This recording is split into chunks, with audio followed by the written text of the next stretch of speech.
if the United States were to move on the Security Council and the UN about a serious tackling of the issue, it would be done tomorrow.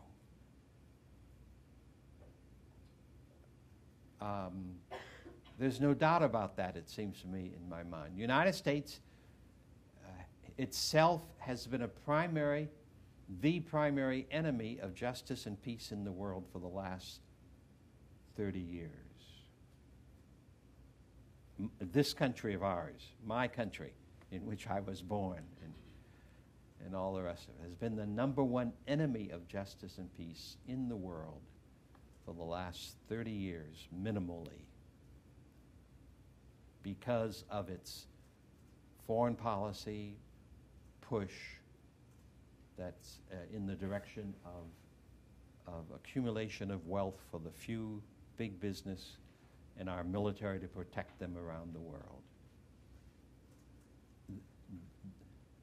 The Middle Eastern violence could be halted within a relatively short time if the United States would move our subject nation, Israel, to make basic changes in the policy. Basic unfairness, disbalance. I mean, in talking about peace and getting out of Iraq, isn't it, if you're reading those things in magazines and newspapers, look to see if any world leader calls for the cessation of violence and the putting down of the arms, or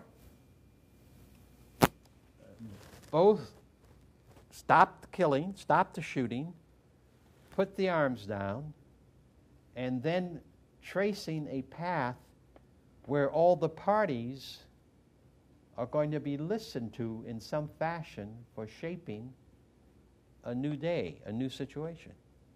How is it that you don't see any of that, except in certain academic circles?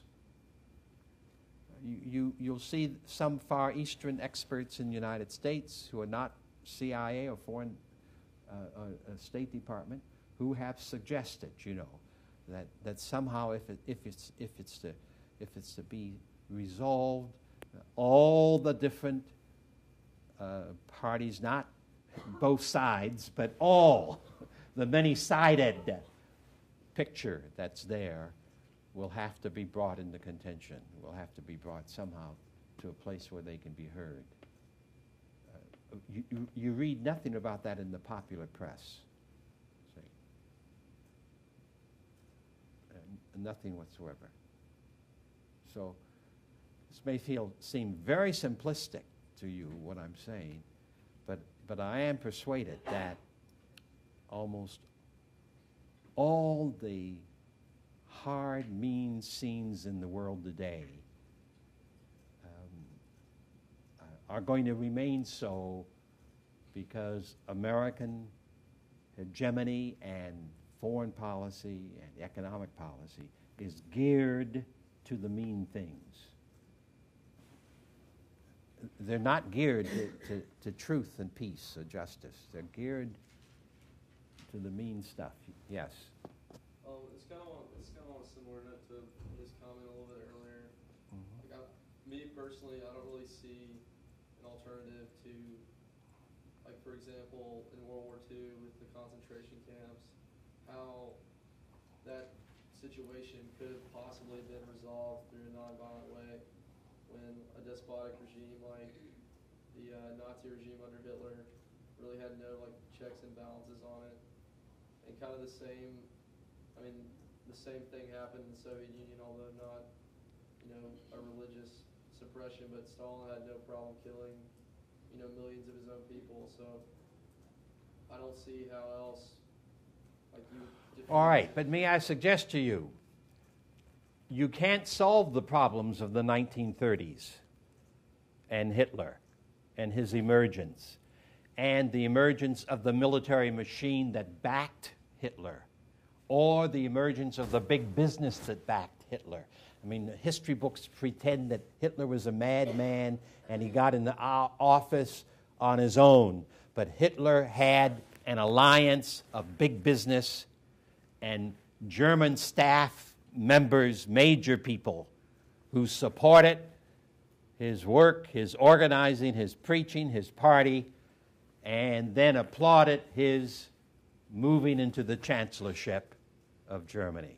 So, but we can't solve those problems there. They're back there. If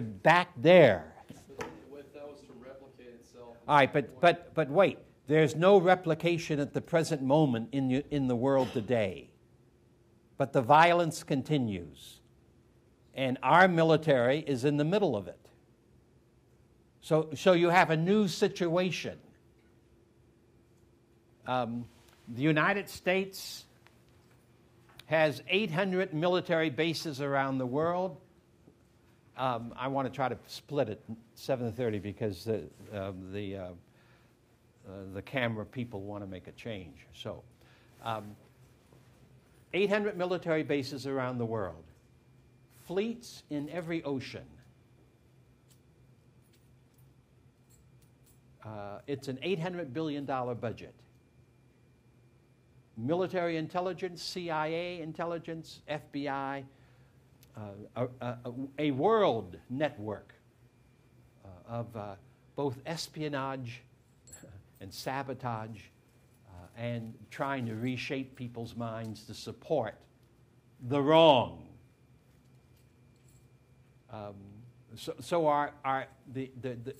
the issue for both violence and nonviolence today is how do we solve the issues that we're facing today of violence and escalating violence.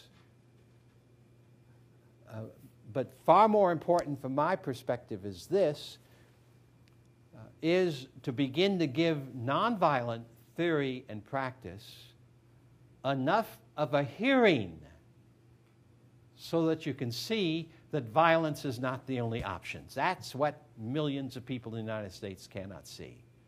They do not see any options. And the purpose of one of the themes of this book is that here are 30, 40 illustrations in the 20th century in every decade in which ordinary people like ourselves determined that the tyranny we face, we can change. And though there was violence of different kinds, in Chile they had if you read the text, they had a difficult time with the revolutionary Communist Party groups that kept saying the only way we can overthrow Pinochet is through violence. And so part of the task was to somehow come to a place where sufficient numbers of people could see the possibility of a plebiscite overthrowing a military dictatorship. A huge part of the task. With these groups that said revolution meaning violence only, doing some bombing and sabotage, almost to the bitter end, not quite, because they finally made a decision to join the alliance against Pinochet and to stop their own independent stuff.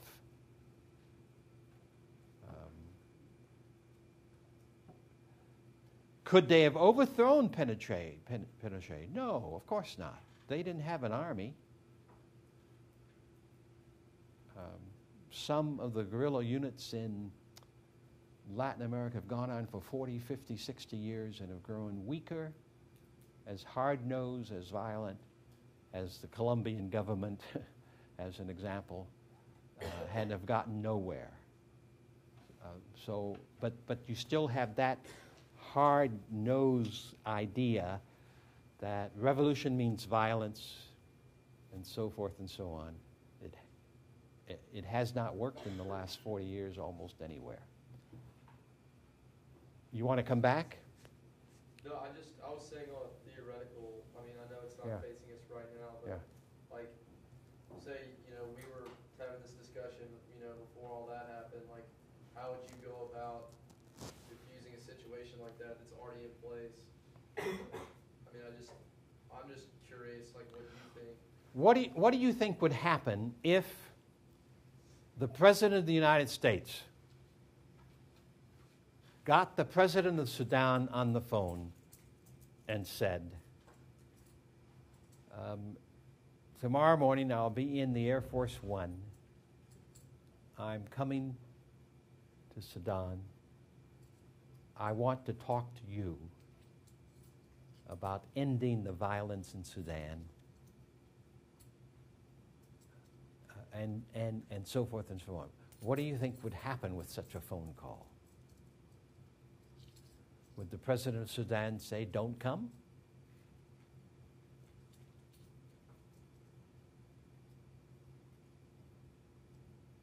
I doubt it. When the President of Egypt, Sadat, called the Israel Prime Minister, I cannot remember what year this was, 1973 maybe, and said, I think we need to make peace, and then flew to Tel Aviv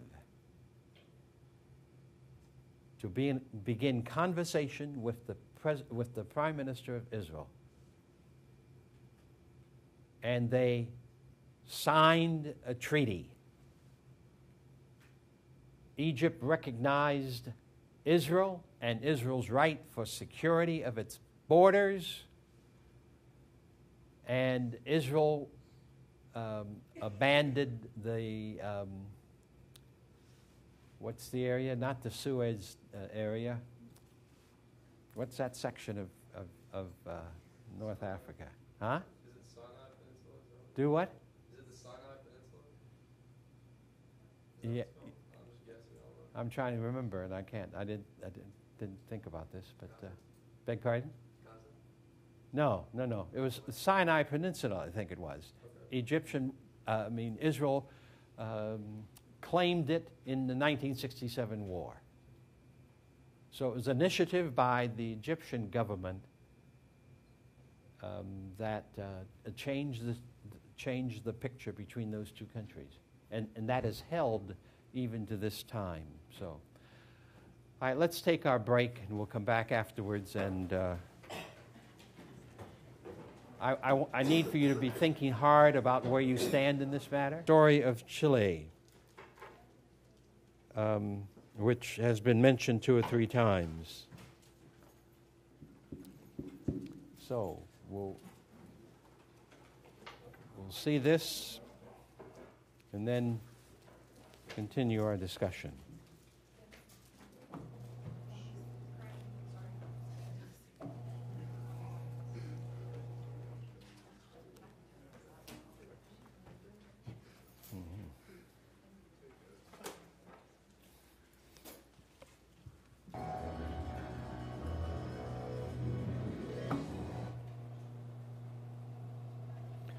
All right, that film speaks to some of the issues we've been talking about, does it not?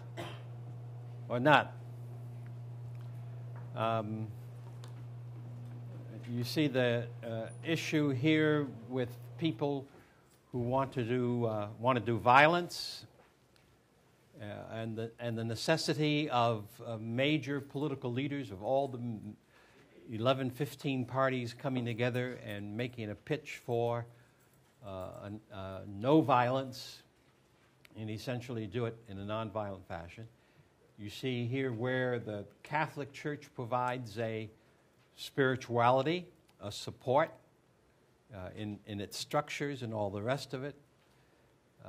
And humanistic values are lifted up that do help, rather cause the people to put real trust in the plebiscite and to go all out to win it, and which they did. Any questions or comments upon this? This is one illustration. Yes. It was sort of an interesting point that it brought sort of suggested that that the people had to hit a point where they had nothing to lose, sort of like a rock bottom, and then they saw that they needed to take action. Mm-hmm. Do you think that that's necessary for a movement like that to happen, or not? Yeah, the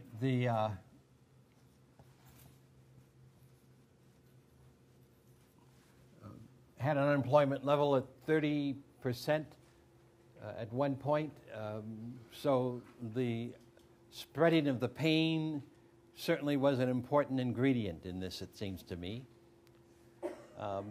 But the actual beginning of the stirring took place before that. The copper mine unions elected young leadership, which began to agitate for change, agitate for strikes, agitate for better wages, better treatment, better safety in the mines, a whole range of things. So in one way, it was some of the union leadership that began to start a new conversation in the whole in the country that moved in making people wake up. And when the economic recession was so horrible, then it gave them the edge to make the change. But remember also, however, that the neoliberalism that Pinochet started and adopted with major backing from American industry and the U.S. government left quite a number of people behind anyway. There was already pain and hard times for people, just as in the United States there are, 47 million people who do not have health care, 37 million people who are living in poverty, so forth and so on. I mean, we have levels of pain already that in the rush of the mythologies about ourselves is not seen, not heard, not felt for the most part. Yes. But those, I don't think. I mean, I don't think those kinds of pains are the rock bottom. You know, and I guess what I'm asking is, do we need to hit an absolute low before something like that can take place? I hope not. Can we, by education and public discussion, become aware of the need to change without things getting worse? If sufficient organization, perhaps, yes. The video we saw last time about Denmark, I don't think it had reached, the economic conditions had reached that low yet. But I thought it was interesting in both those cases that there didn't seem to be, there was not a Gandhi there. Mm-hmm. And I just found it so amazing that, and I wonder how people learned nonviolent techniques and so forth without a person like that being a leader. I mean, you have to learn this. I couldn't just go out and probably be able to not resist, etc., when somebody's attacking me and that kind of thing. So I just wonder where that came from in both of those cases. Well, Chile, of course, had a tradition of democratic government, democratic president before 1973, before the coup, the Pinochet coup. It should be said that Allende was elected in 1971 We did not like the idea of a person calling himself a socialist becoming president of the country. So we helped to do the overthrow. Our CIA was involved in it. Henry Kissinger was a major voice in it. In fact, there are warrants out against Henry Kissinger over this case in Spain and in Germany, so that he is keeping an eye on where he goes before he goes outside the country, because some countries have now permitted suits that allow for the arrest of some of the folk who've committed crimes against humanity. So we were deeply involved in overthrowing a democratic election in the whole business. In 1929-33, 30% of the people of America were unemployed. That did not change American capitalism from fighting bitterly against the Franklin Delano Roosevelt New Deal that was trying to redress the wrongs. And one of the reasons we're in the plight we are in now is because big business has led the way, deregulate the banks, deregulate financial industry, deregulate radios, deregulate television, deregulate the possibilities of one person like Rupert Murdoch owning television stations, radio stations, newspapers, magazines without limit. All of that is because of the deregulation process which both Democratic and Republican parties started. So even though huge unemployment across the country in the 20s and the 30s, you had still this economic structure pushing hard to maintain an elite economic order without reference to that wide level of pain. And the Chilean government right now, I think, has joined the neoliberal policies in the world economically. Yes? Could you talk a little bit about the importance of the opposition to the nonviolent force using some sort of violence or resisting the nonviolent campaign? It seems like in a lot of successful nonviolent campaigns, it's sort of a galvanizing part of the movement when they are opposed with violence, and it brings it together. Now, all right, everyone hear that question? All right.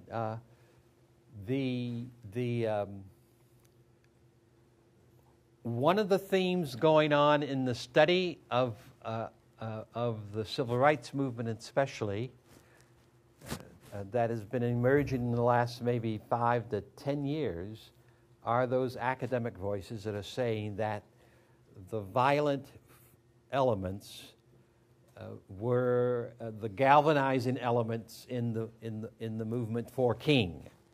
There's even that theme that we'll come back to it when we get there.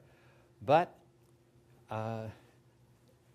one of the great problems is, how do you get mass support inside of a country for social change, for political change? In almost all instances in the last 100 years where violence has been used, you cause a large number of people to therefore repudiate it because they do not want the killing in their streets. They do not want the torture. They do not want the jailing. They do not want the bomb explosions, the terrorism. So the moment it begins to happen somewhere, it turns off a sizable percentage of the people who might be possible support. Secondly, where it happens, as in the Chilean case, it increases the right of the government to repress and to devastate that kind of opposition.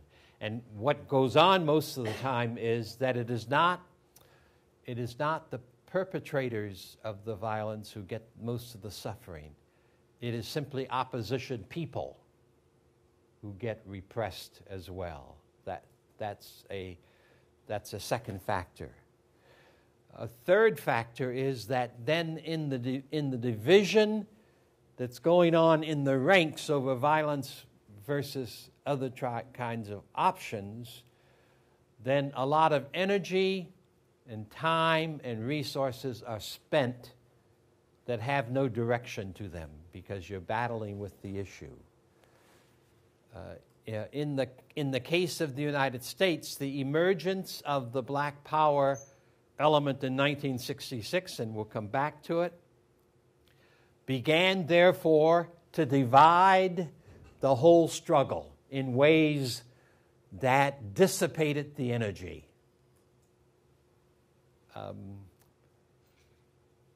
Prior to the moment that in 1965, when Stokely Carmichael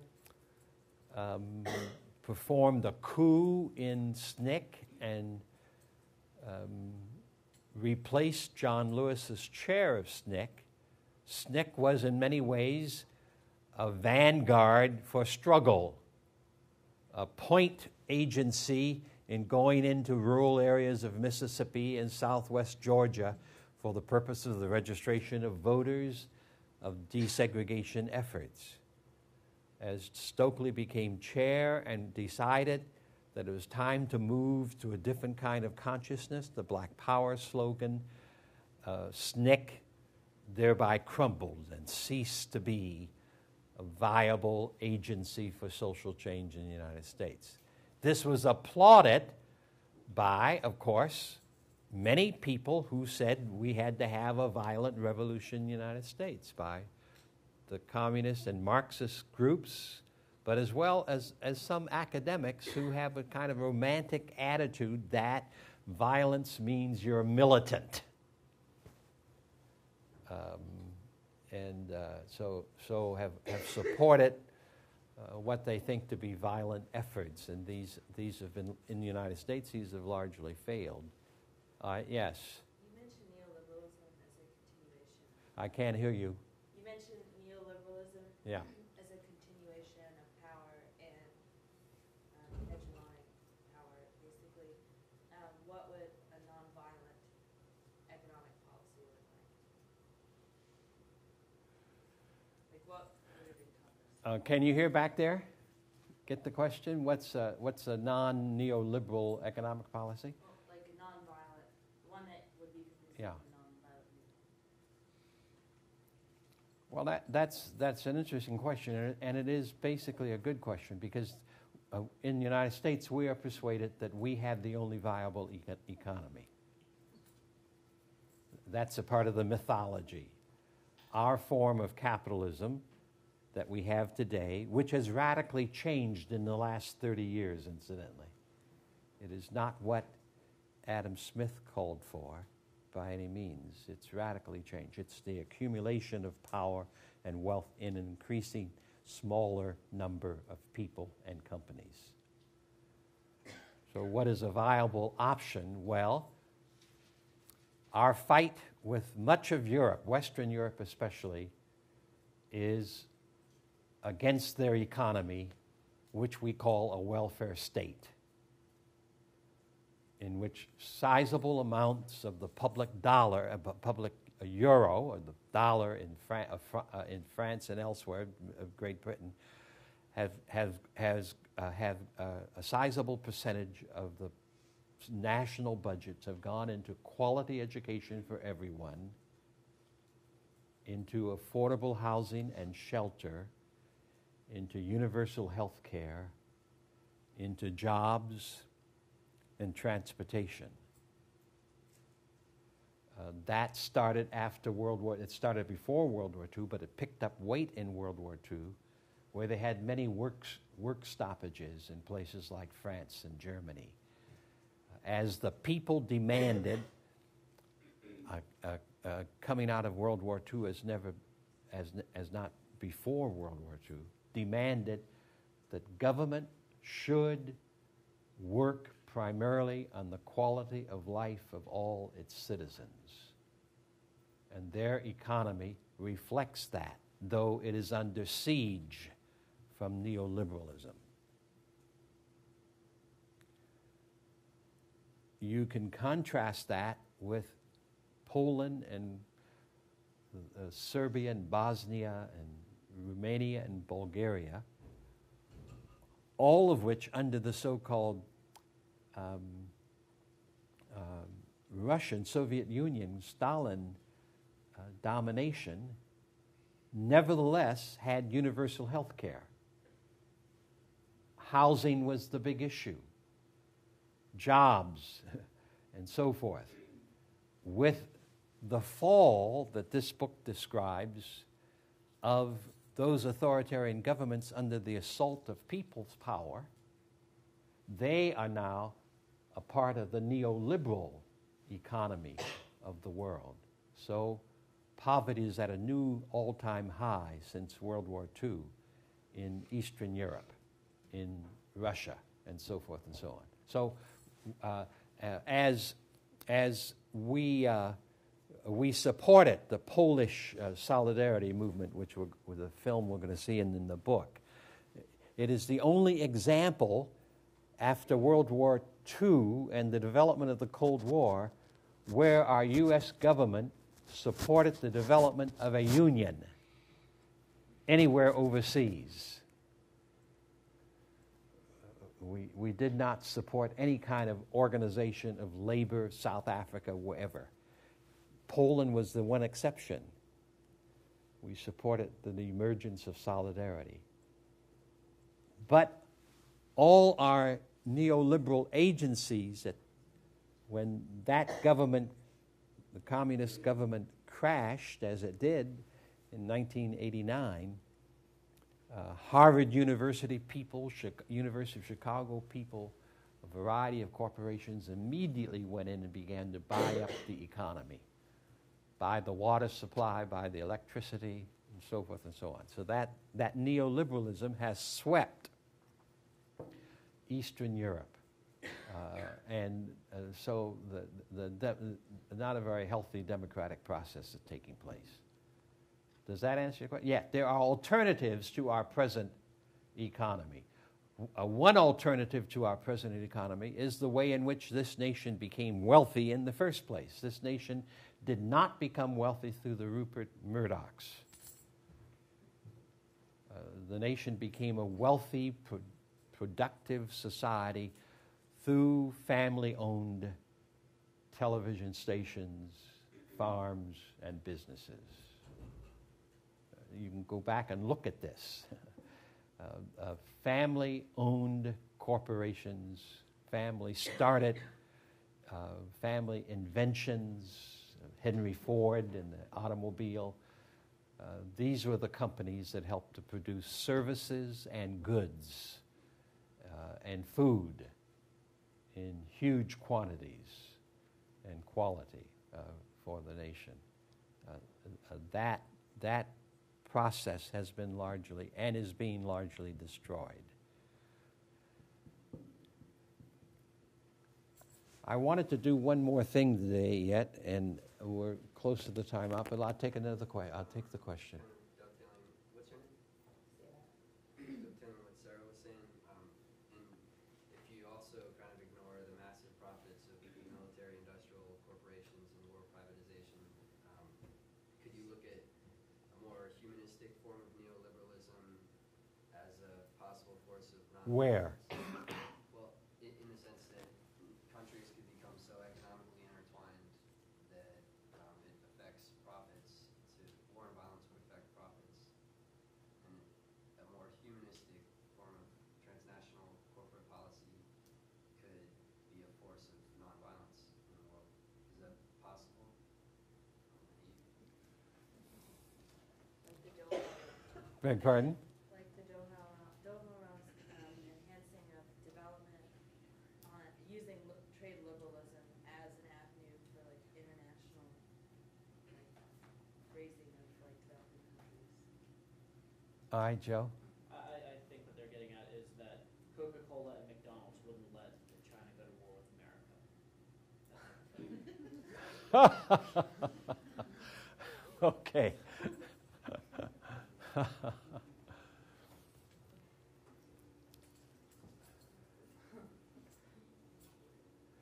Well, okay. I doubt if that's possible.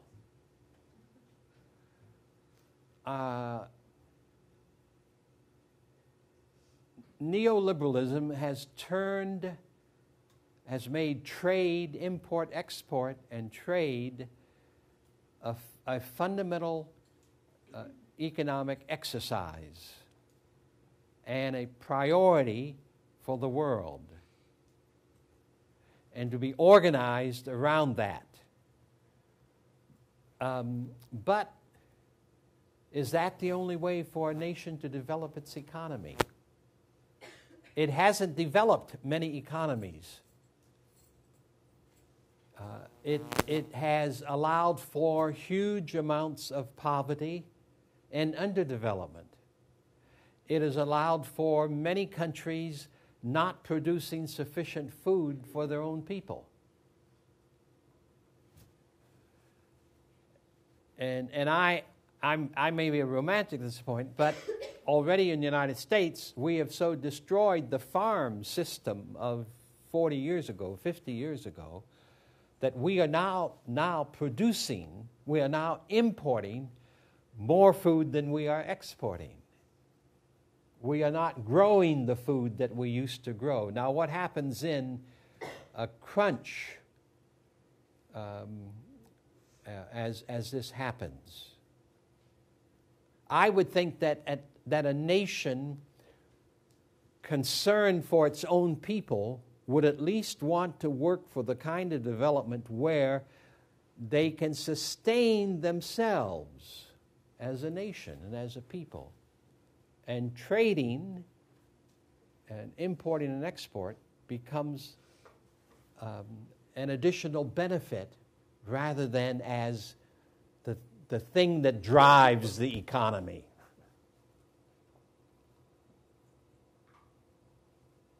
The production of goods and services for your own people, food and goods and services for your own people, it seems to me ought to be a primary ambition of any national enterprise.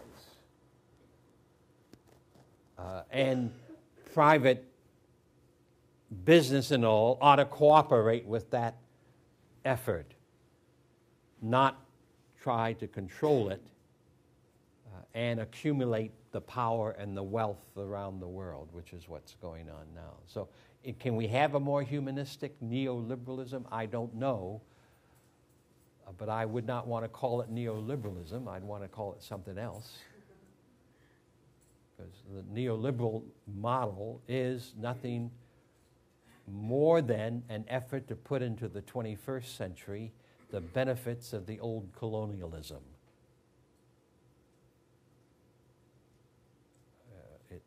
I don't see where it is offering a different kind of economic exercise. Period.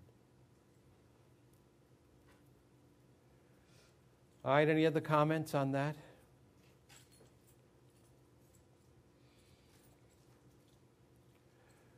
I want to finish up with the notion again.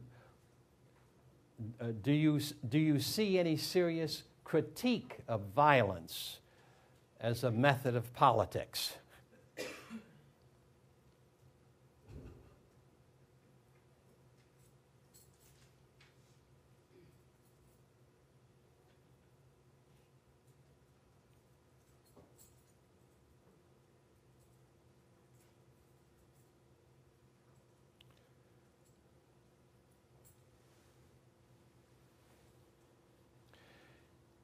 In these films, they don't.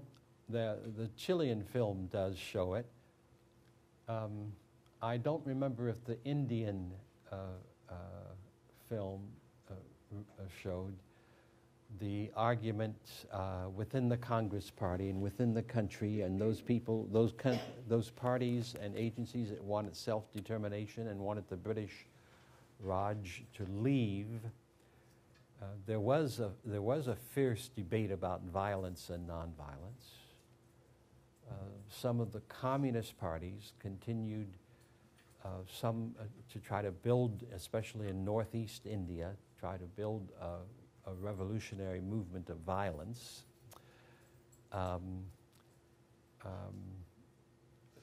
And so that was an ongoing battle, and intellectual struggle, moral struggle. But it did not really encourage the self-determination. Far bigger factor in India was when almost all the people said that the British Empire had to leave. When British occupation and control lost the consent of the people.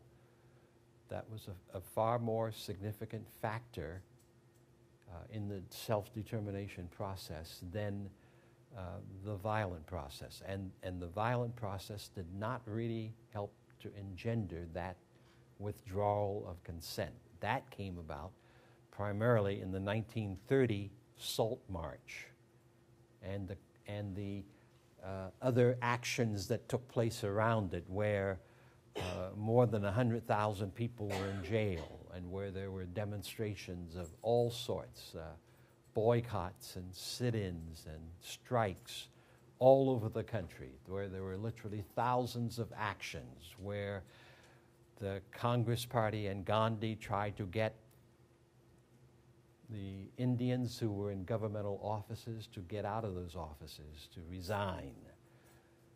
It is that movement that most of the historians who looked at the Indian scene will say broke the consent for the governance by the British. And after that, it was only a matter of time before the British left, though it was another 17 years before it was finalized and they left. In this film here,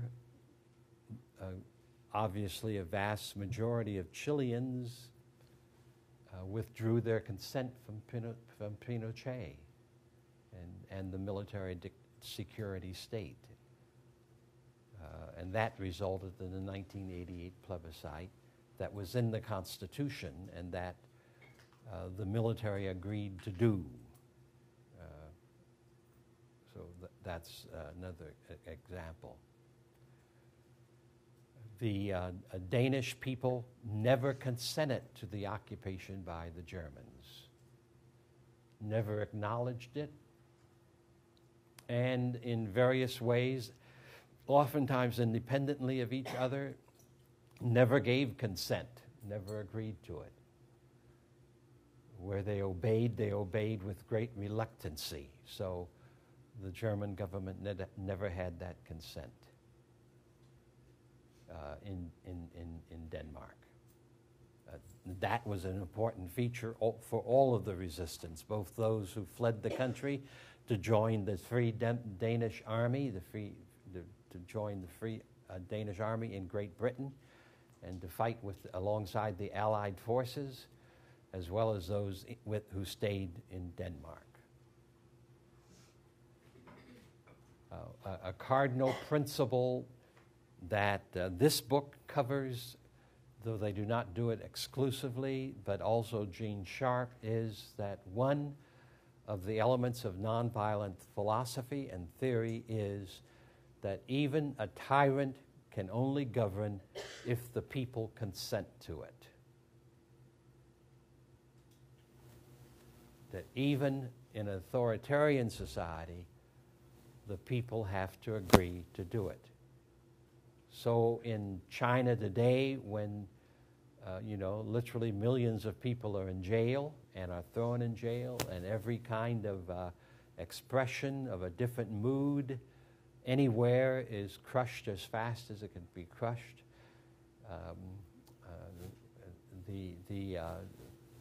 Many people by their opposition refuse to give tyranny in China the right to govern. And when will that struggle reach the place that it breaks out again into nonviolent struggle as it did in 1989? Who knows? But inevitably that will happen to China, as it happened in the Soviet Union.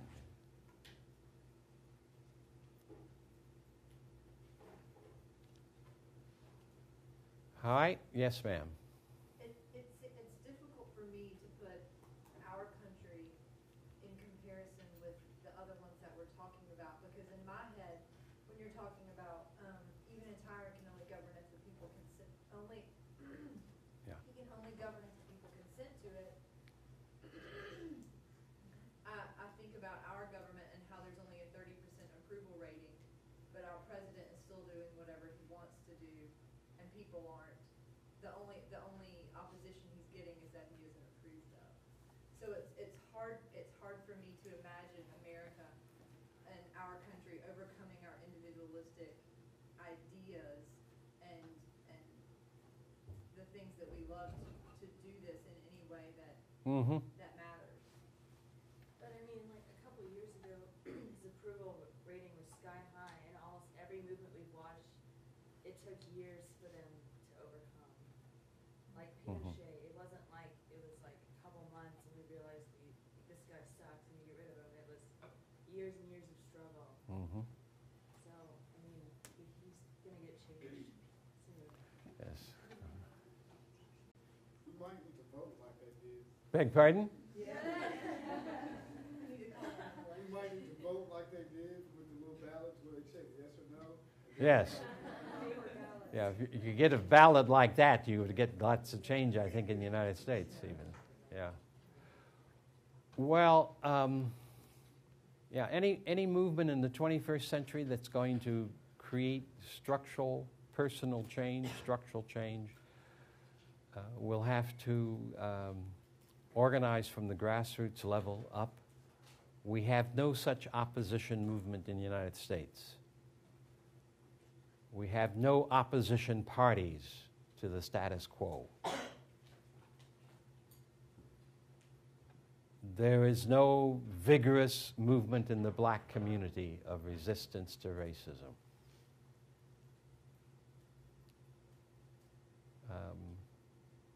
Our society has done the best job probably of any nation in human history in manufacturing the consent of the people for a society that most people really don't know. I mean, that's the truth of the matter.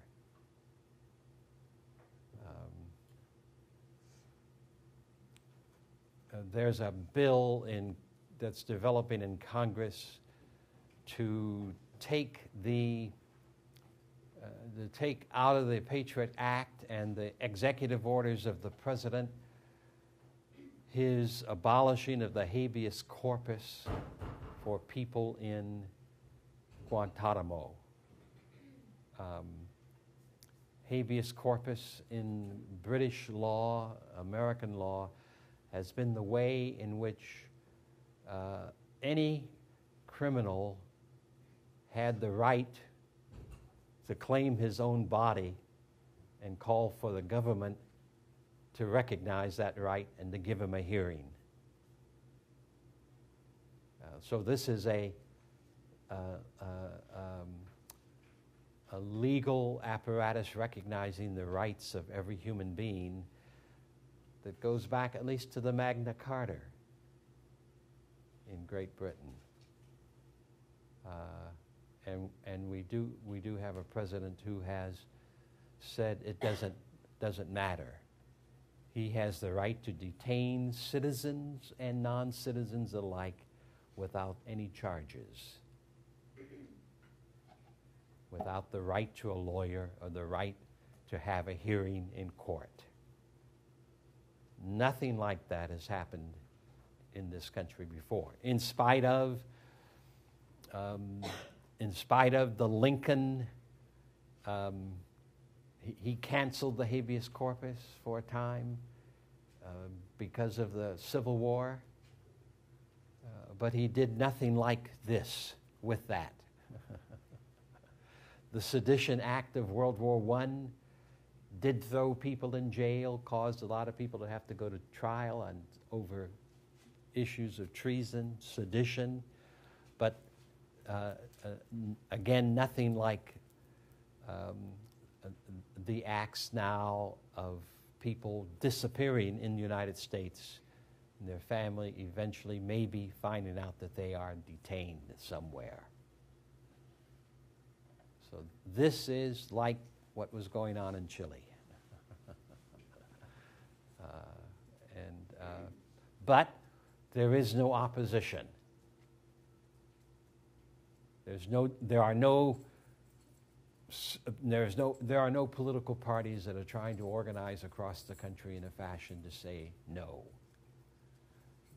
We have a Labor Party and a Green Party and the Libertarian Party, and they say no in different ways, but they're small, struggling groups, not very important. The small Communist Party, which still clings to revolutionary conversation and analysis, which is of limited worth today.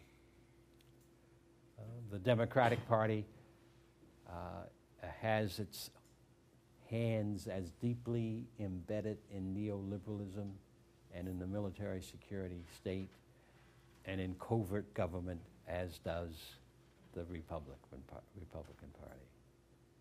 They may say it with nicer words, but I've watched them too. The same set of policies.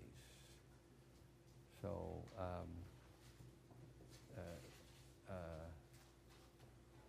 it's a hard task. There's no doubt about that. Which is the reason that I maintain it's a task that cannot be accomplished unless people who want justice and social change abandon their romance with little bits and pieces of violence. That's the point I want to make.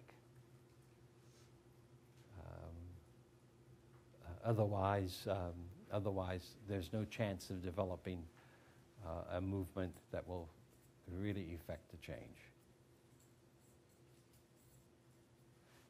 Now, having said that, when you look at the women's movement of 1910, 1917, 1920, they did some spectacular organizing at the grassroots level, organizing of women, who in turn were mobilized to organize their husbands, their sons, to do one-on-one organizing and mobilizing, to write letters, to buttonhole preachers. They did an enormous job, which lifted the consciousness of the nation and changed it and effected a major legislative peace. The 19th Amendment in August of 1920. So they show it can be done. They had their conservative elements and their relatively more radical militant elements, and they operated sometimes differently, but they demonstrate the power essentially of political struggle that is essentially a nonviolent struggle.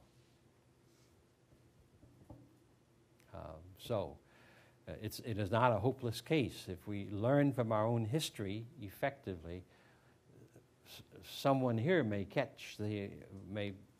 trigger the imagination that will help people organize in a way that will make a difference. But there has to be courage in that, and there has to be a willingness to have the insight that out of nonviolent struggle in the United States itself has come the best things that have happened to this nation as a whole. All right, let's pick up again next week.